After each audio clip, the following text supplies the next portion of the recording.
أعوذ بالله من الشيطان الرجيم. عفى الله عنك لم أذنت لهم حتى يتبين لك الذين صدقوا وتعلم الكاذبين.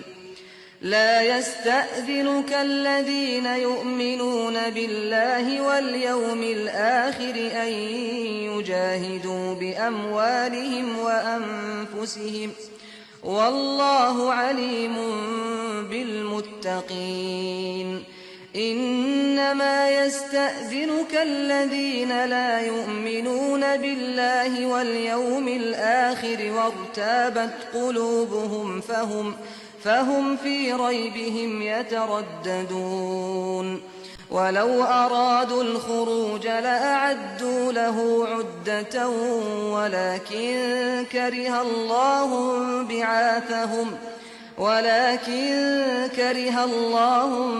بعاثهم فثبطهم وقيل اقعدوا مع القاعدين. اللہ تم کو معاف کرے اے پیغمبر، تم نے اس سفر سے انہیں رخصت کیوں دے دی؟ تمہیں چاہیے تھا کہ ایسا نہ کرتے، یہاں تک کہ تم پر کھل جاتا کہ کون سچے ہیں اور جھوٹوں کو بھی تم جان لیتے۔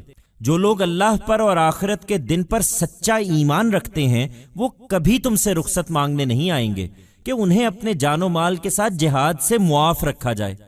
اللہ ان کو خوب جانتا ہے جن کے عذر حقیقی ہیں اور جو اس سے ڈرنے والے ہیں۔